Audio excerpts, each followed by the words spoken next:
fear is really just the absence of trusting God. And we're going to talk about all that. And fear is, you know, we have had a crazy year or so, right?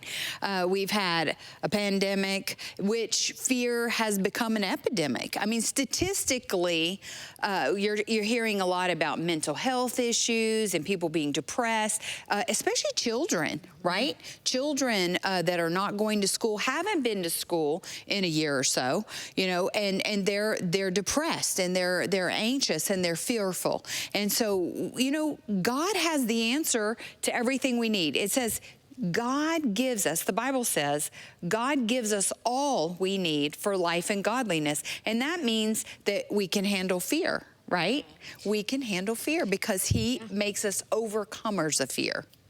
Well, and it also says, the Bible says that God didn't give us a spirit of fear. Right. And so knowing that that is a spirit and that we have complete and total authority over a spirit like that. And so when you can recognize that those fears are creeping in at the onset and declare and speak over that and say, I will not tolerate the spirit of fear. These are lies from the enemy. You know, if you think about it, today is the tomorrow that you were fearful of yesterday. You know, you kind of, it's like a foreboding about what's coming. Oh my gosh, what if? The devil loves the what ifs.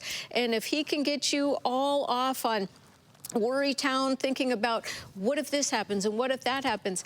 But what about God? Right. Because all the what ifs that you're contemplating in your mind, God already knows about those things. God's already gone before us, and He makes the crooked places straight. He takes care of all the little things, and He perfects our concerns. He does. He does.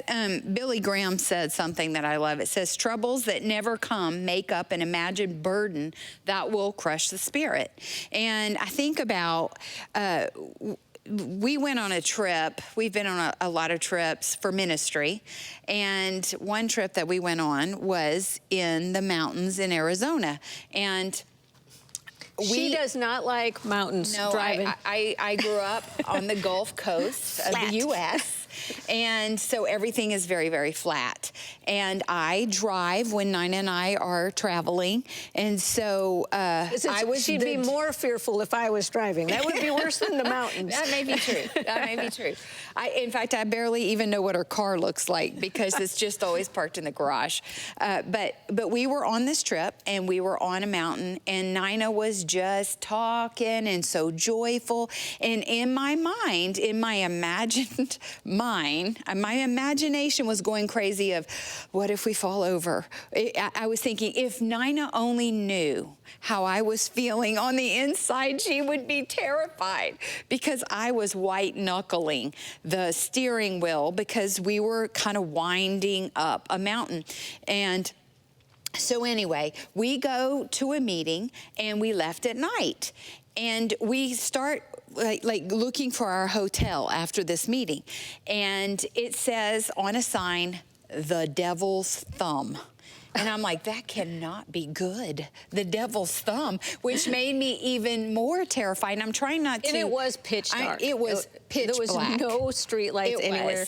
It was. So I was thinking, I'm trying not to like convey my fear to her, you know, and I'm praying. I'm always praying. And sometimes she'll say, are you praying in the Spirit under your breath? You know? And I am, because I know that God can soothe that fear.